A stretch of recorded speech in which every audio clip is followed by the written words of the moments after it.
Olá galera, professor Marcelo agora nessa segunda aulinha sobre um plantão em função do Enem 2019. Vamos falar do que os tópicos importantes que a gente não pode passar desapercebido nas questões, nas situações que eles colocarem lá. Na aula passada eu falei para vocês sobre cinemática, eu falei sobre movimento.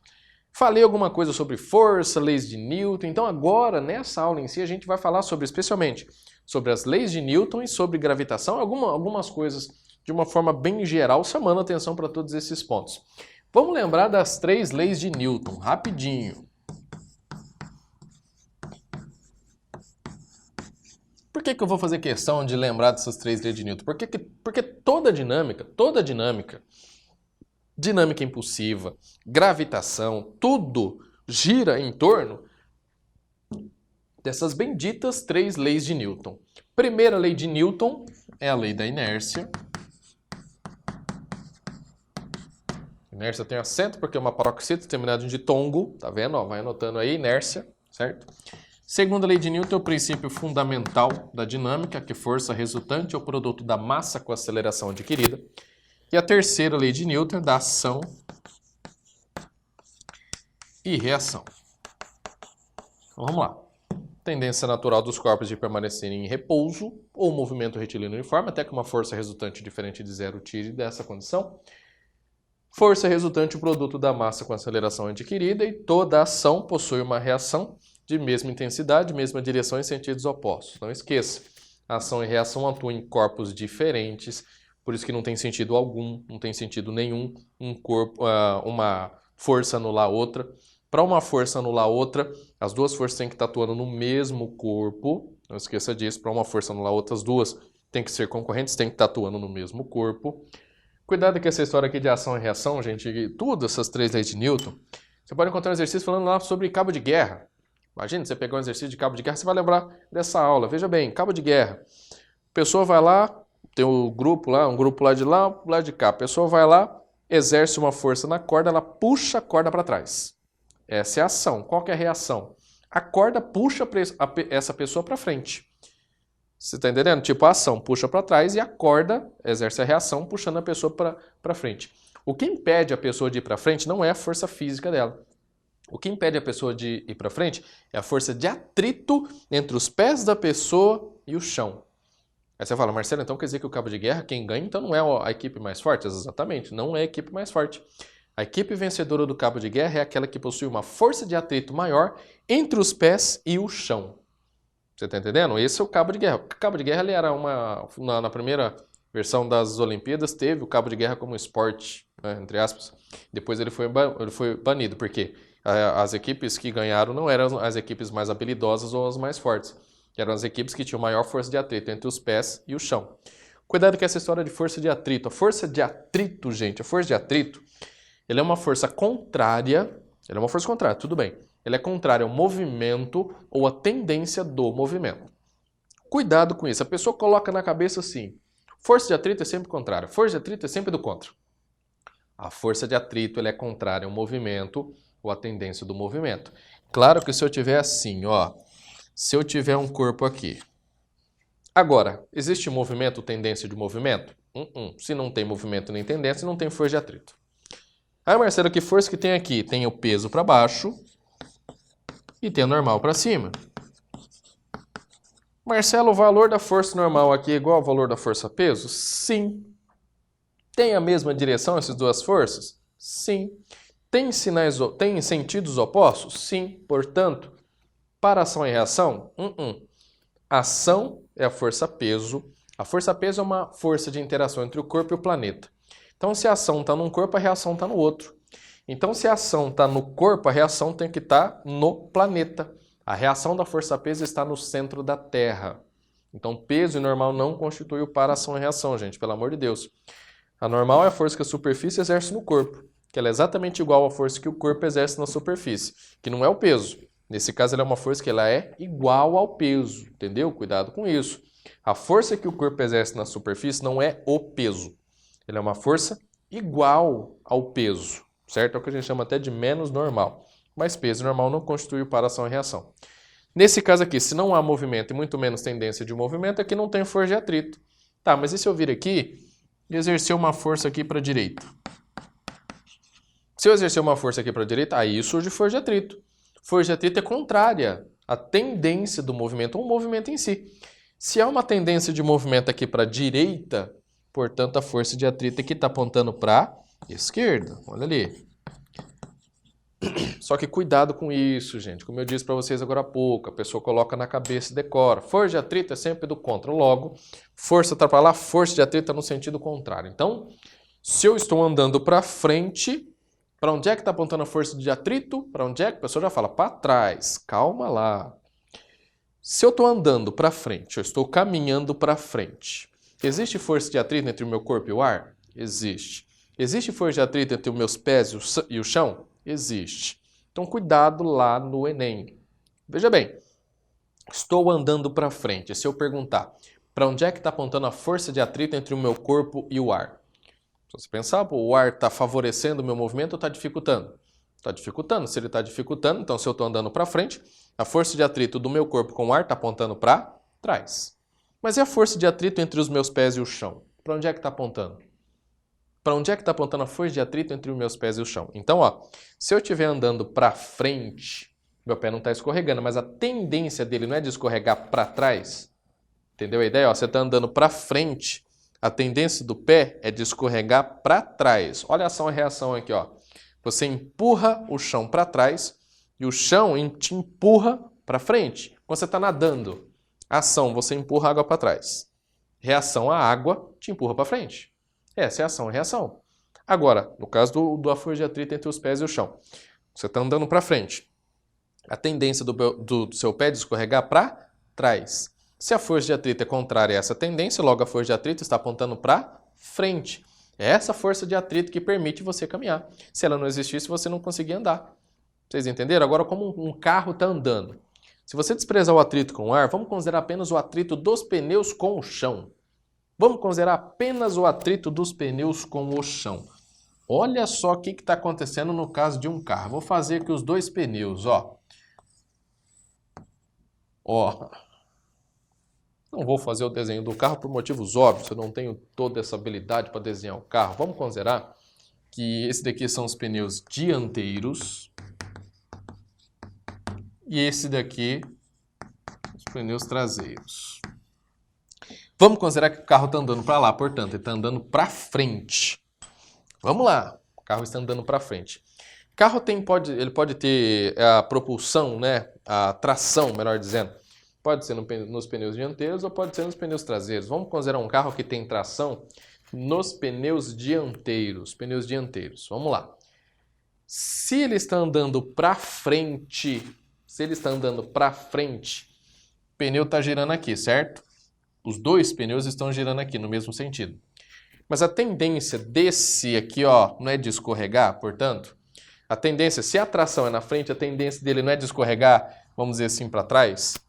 Isso quer dizer que a força de atrito entre os pneus e o chão, aqui nos pneus dianteiros, a força de atrito está apontando para frente. É essa força de atrito que faz com que o carro acelere. Agora, existe força de atrito entre os pneus traseiros e o chão? Existe. Se o carro não é tração 4x4, se ele tem só tração na dianteira, essa força de atrito entre os pneus aqui e o chão está dificultando o movimento do carro. Isso quer dizer que a força de atrito aqui nesse pneu vai estar apontando, ó, para trás. Naturalmente, ele é menor que aquela que está apontando para frente, porque ele vai acelerar para frente. Essa é a força de atrito, portanto, nos pneus traseiros. E essa é a força de atrito, portanto, nos pneus dianteiros. Repito, considerando que o carro tem tração nas rodas dianteiras e ele está andando para frente. Cuidado com isso lá. Se você pegar um exercício lá no Enem falando que o carro tem tração nas 4 rodas, para onde é que está apontando a força de atrito na roda traseira? Para frente também. Um carro com tração na roda dianteira, está apontando para onde a força de atrito? Para frente. Na roda traseira, está apontando para trás. Ponto final. Outra coisa recorrente muito importante lá no Enem é exercícios que falam sobre energia. Clássico energia para cair no Enem. Já caiu um monte de vezes. Conservação de energia. Vou lembrar quais são os tipos de energia que a gente estuda aqui na mecânica. Vem comigo, ó. Quais são os tipos de energia que nós estudamos na mecânica? Que tipo de energia que um corpo pode ter? Vamos lá. Pode ser cinética, pode ser potencial gravitacional,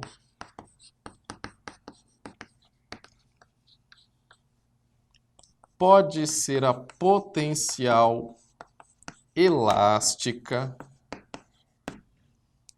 Isso que a gente estuda na mecânica. Mas existe a energia térmica, tem a elétrica. E eu vou parar por aqui.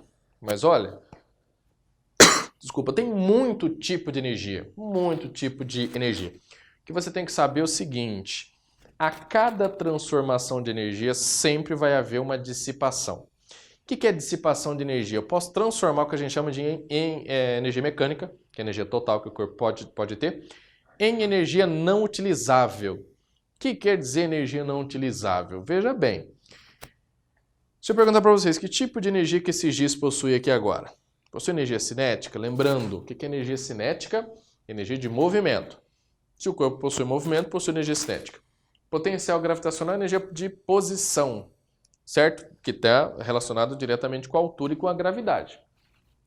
Energia potencial elástica é aquela que você armazena pela deformação do sistema elástico. Você pega um arco e flecha, quando você puxa, você está armazenando energia potencial elástica. Energia térmica é calor. Calor não é uma forma de energia que a gente chama de energia térmica em trânsito. Um corpo não pode possuir calor, um corpo não pode acumular calor, um corpo só consegue trocar calor com o outro. Não esqueça disso. Agora é comum a gente falar sobre queimadas nessa época do ano e tal. E aí fala assim, focos de calor. Ah, uma região lá da Amazônia tem um calor acumulado. Não, eu já vi num noticiário recentemente falando isso. Que um dos focos lá na Amazônia é que tinha regiões com acúmulo de calor. Não, isso está errado. O corpo não pode acumular calor. Uma região não pode acumular calor. Você só consegue trocar calor, porque é uma forma de energia. Energia elétrica, energia de movimento dos elétrons. Você utiliza aqui, quando eu falo em transformar energia, aliás, toda transformação de energia só ocorre pela ação de uma força. Toda transformação, não importa qual aqui, gente, não importa qual. Toda transformação de energia só ocorre mediante a ação de uma força. E se uma força provoca uma transformação de energia, logo ela realiza trabalho. Não esqueça disso. Quando que uma força realiza trabalho? Quando ela provoca uma transformação de energia. Transformou energia? Transformou. Por quê? Porque uma força realizou trabalho. Ponto. Ah, então como é que eu vou analisar então? Imagina esse giz aqui, possui que tipo de energia? Potencial gravitacional. Se eu soltar o giz, ele vai cair. À medida que ele cai, a altura está diminuindo, portanto, a energia potencial gravitacional diminui. Se você tem uma diminuição de um tipo de energia, você tem que ter um aumento do outro. Energia total, que é a mecânica, não pode desaparecer, não pode sumir. Então, veja bem, se eu soltasse esse giz aqui, haveria uma transformação de energia potencial gravitacional em energia cinética, que é energia de movimento. Quando ele chega no solo, ele vai ter apenas energia cinética. Aí tem dois sistemas, que é o que a gente chama de sistema conservativo e o não conservativo. Sistema conservativo, isso quer dizer que a energia mecânica é conservada, a energia total do corpo é conservada. Então, se aqui em cima esse cara tem 1000 joules de energia, em qualquer ponto ele vai ter 1000 joules de energia. Isso é o que a gente chama de sistema conservativo, que não existe na realidade. Porque na prática, na realidade, toda transformação de energia ocorre mediante a ação de uma força, mas também vai ter outras forças atuantes ali que vão transformar uma parcela dessa energia em energia não utilizável. Por exemplo, no caso aqui, ó, se eu soltar esse giz aqui, não tem um atrito com o ar? O atrito que a gente chama de força dissipativa. Ele vai dissipar uma parcela dessa energia, certo? E vai transformar em outro tipo de energia que não dá para utilizar. Você está entendendo? Por exemplo, quando esse giz bate no chão, ele vai... Ó, uma bola, vamos dar um exemplo. Uma bola de ping-pong, uma bola de tênis, uma bola de ping-pong. Se você pegar ela e soltar ela de uma determinada altura, ela vai descer, vai bater e vai voltar. Ela vai atingir a mesma altura que você soltou? Não. Por quê? Porque o sistema é não conservativo, porque tem atrito. Teve dissipação de energia no momento da colisão e durante o movimento. Você fala, Marcelo, mas e se eu fizesse essa experiência no vácuo? Não tem vento, não tem vento. Pega a bola uma bola de ping-pong, solto numa determinada altura, numa câmara a vácuo, não tem atrito, não tem nada. Solto. Isso quer dizer que vai bater, vai voltar na mesma altura? Também não. Marcelo, mas não tem atrito. Tá, mas no momento da colisão, vai haver uma transformação de uma parcela da energia, nesse caso a cinética, que vai ser convertida em outro tipo de energia, que pode ser a térmica. Vai aumentar um pouquinho, por menor que seja, mas vai aumentar um pouquinho a temperatura, tanto do chão quanto da bolinha no momento do choque ali. Então, se você transforma uma parcela da energia em energia não utilizável, dissipou. Se dissipou, Marcelo, mas transformou energia? Transformou. Totalmente? Não. Se lá no Enem ele falar que o sistema ele é conservativo, perfeitinho, bonitinho, aí conserva energia. Aí, nesse caso, a bola de ping-pong está aqui, vai bater lá embaixo, vai voltar na mesma altura. Aí, nesse caso, tudo bem. Mas na prática, não. Por exemplo, sabe uma coisa que está na moda? Essa história aqui de energia elétrica, células fotovoltaicas, placas fotovoltaicas. As placas fotovoltaicas transformam, entre aspas, né, energia luminosa, energia da luz do sol, em energia elétrica. Você sabe qual que é a eficiência energética de uma placa fotovoltaica? Sabe que quando eu digo eficiência energética, é a relação, né, da luz que ela está incidindo, na energia luminosa que ela está recebendo e a energia elétrica que ela está transformando. Sabe qual que é a relação entre o que ela recebe e o que ela consegue gerar, entre aspas, ali? Menos de 30%. Menos de 30%. O que isso quer dizer? Que de toda a luz que está incidindo naquela placa, menos de 30% é convertida em energia elétrica. Menos de 30%. Você fala, pô, Marcelo, mas não é tão eficiente. Sim, mas é uma alternativa. E esse é um tema muito recorrente e muito provável que tenha lá no Enem nesse ano de 2019. Porque é uma coisa, essa questão da sustentabilidade, principalmente relacionada à questão energética, é um tema que eu tenho toda certeza que vai ter alguma questão falando sobre essa ideia lá no Enem desse ano. Principalmente essa história de você converter um tipo de energia em outro. Por exemplo, existem carros hoje em dia que são carros híbridos, que são carros que aproveitam energia. Gente, esse tema aqui o Enem adora. Veja bem, um carro que tem motor elétrico, muito provável que caia lá no Enem também. Um carro que tem motor elétrico, se ele for um carro 100% elétrico, você tem a bateria, né, que vai fornecer energia elétrica para o motor, que o motor, portanto, vai transformar essa energia elétrica, uma parcela dela, claro, uma parcela dessa energia elétrica em energia de movimento, energia cinética, que vai fazer com que o carro entre em movimento. Beleza, eficiência pequenininha, tudo bem, mas não é essa a questão. Um carro que ele é 100% elétrico é como o seu celular. Você usa o seu celular durante o dia, quando você chega em casa, você coloca ele para carregar. No caso de um carro, seria a mesma coisa, se ele fosse 100% elétrico. O problema é que aqui no Brasil, a demanda elétrica seria muito grande e, portanto, a rede elétrica não suportaria se nós tivéssemos muitos carros elétricos. Mas, o que para solucionar esse problema, são os carros que a gente chama de híbridos, que tem um motor elétrico e um motor a combustão. Aí você fala, Marcelo, mas mesmo assim, tem um motor elétrico, ele vai ter que ser carregado, que nem um celular, tem que carregar a bateria. Mas esses carros, olha o que eles fazem. Tanto o híbrido quanto o elétrico, 100% elétrico. Um carro normal, se você está andando com ele na rodovia, na sua cidade, sei lá, com uma determinada velocidade, portanto, você tem uma energia cinética. Quando você vai lá e pisa no freio, quando o motorista vai lá e pisa no freio, vai haver uma transformação dessa energia cinética em térmica. Agora, o carro utiliza essa energia térmica para alguma coisa? Esquentou os freios, utiliza esse calor para alguma coisa? Não utiliza para nada. Não utiliza para absolutamente nada. Transformou em energia não utilizável. Aí o que o motorista tem que fazer? Acelerar de novo, tem que transformar de novo um monte de energia para adquirir energia cinética. Por isso que o consumo de energia é muito grande. Os carros que têm motores elétricos têm o que a gente chama de freio regenerativo. Você está andando com uma determinada velocidade, o motorista vai lá e pisa no freio, sabe o que ele faz? Não esquenta as pastilhas de freio ali. Vai haver uma transformação da energia cinética do carro. O carro estava andando, tinha uma determinada velocidade, tinha uma energia cinética. Vai haver uma transformação dessa energia cinética em elétrica. E essa energia elétrica vai carregar as baterias desse carro. Então olha que bacana. Você gasta energia elétrica para atingir aquela velocidade. Beleza. Quando você pisa no freio, aquela energia cinética que você tinha não vai sumir, entre aspas, né? Não vai ser convertida em energia térmica, né? Em energia não utilizável. Ela vai ser convertida em energia elétrica para carregar as baterias. Isso quer dizer que nesses carros que têm motores híbridos, não há necessidade de você carregar ele no final do dia lá, porque ele mesmo vai entre aspas, né, vai se carregar. Mas nesses carros que têm os motores híbridos, o motor elétrico ele serve para você acelerar ele do 0 até 50, 60 km por hora. A partir daí que entra em funcionamento o motor a combustão. Só que daí você já está com uma energia cinética relativamente grande. Então você só tem que gastar gasolina, você tem que gastar o combustível em si, para você manter essa velocidade, para você manter essa energia elétrica. Então de 0 a 60, que é o maior consumo de combustível, portanto você sabe disso, você gasta muito mais combustível na cidade do que na rodovia, de 0 até 60 km por hora, por aí quem vai estar em funcionamento vai ser o motor elétrico, que está consumindo apenas a bateria, que depois vai ser recarregada pela transformação da energia cinética em energia elétrica. Vocês entenderam, gente? Então, ó, o que você tem que lembrar na hora da prova lá? A cada transformação de energia vai haver uma dissipação. Essa dissipação geralmente é grande.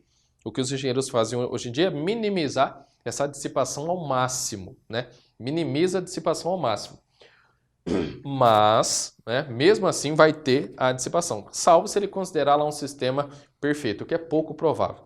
O Enem gosta de colocar situações reais, então você pode encontrar a situação lá que ele quantiza, ele coloca a porcentagem, como eu falei aqui agora há pouco, o rendimento de uma célula fotovoltaica é de 30%, vamos colocar lá. O que quer dizer um rendimento de 30%? De toda a energia luminosa que ela está recebendo, só 30% é convertida em energia elétrica. Questãozinha muito legal dele colocar lá. Aliás, falando sobre colisões também, colisão, gente, vai haver conservação, não de energia, pelo amor de Deus. A única colisão que vai ter conservação de energia vai ser a colisão perfeitamente elástica. Bolinha de ping-pong está nessa altura, ele fala, ó, vai haver uma colisão perfeitamente elástica dela com o chão. Aí, beleza, aí você pode ter certeza que além da conservação do momento linear, além da conservação da quantidade de movimento, portanto, vai haver conservação de energia. Beleza. Mas todos os tipos de colisão, portanto, vai ter conservação de energia? Não, a maioria não. 3 tipos de colisão. Perfeitamente elástica. O que quer dizer isso? Conserva energia. Parcialmente elástica. O que quer dizer isso?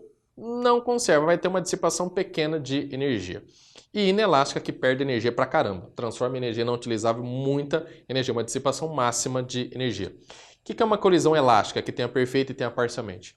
Colisão elástica é que os dois corpos batem e se separam depois. Colisão inelástica, eles batem e permanecem unidos.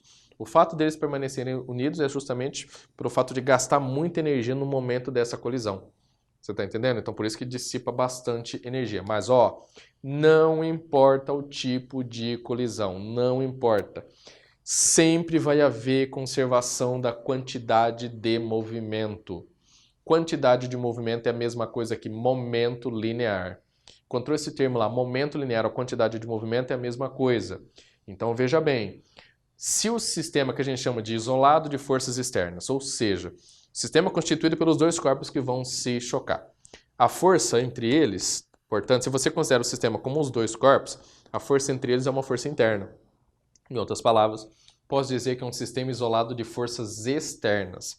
Se não tem forças externas, vai haver conservação da quantidade de movimento do sistema, que é o que a gente chama quantidade de movimento do sistema antes é igual a quantidade de movimento do sistema depois.